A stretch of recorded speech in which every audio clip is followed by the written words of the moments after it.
Урматтуу төрага, жана жыйындын катышуучулары, баарыңыздарга жараткан Алла Тааланын тынчтыгы, саламы, мээрими, ырайымы жана берекеси болсун.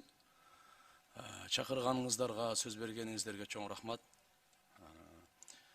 Мыйзам боюнча айта турган болсок, албетте сиздер мыйзам чыгаруучусуздар.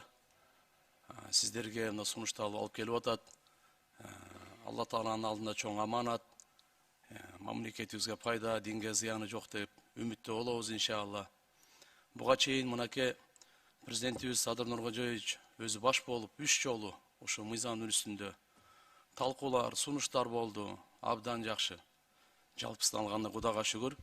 Мына азыр эми кезек окууга келип атат.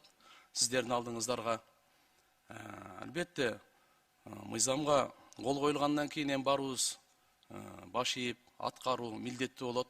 Бирок ага чейин сунуштарыбызды аткарганга укуктуубуз. Мен бул жерде ушу элдин атайы, суранычы, өтүнүчү бир айта кетейин дедим эле.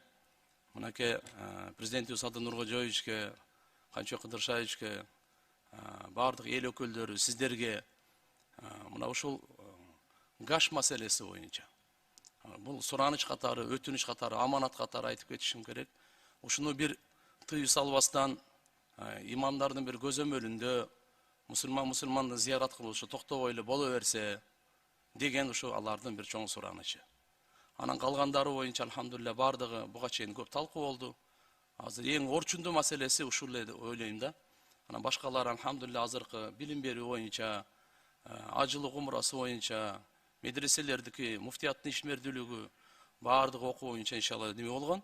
Азыр элдин көйгөйү кичине ушу боюнча сураныч болуп атат. Аксакалдар, энелер, булар эми бар өтүнүч катары, албетте мыйзамдар сиздер карайсыздар, президентибиз кол коет, андан кийин бардыгыбыз баш ийебиз.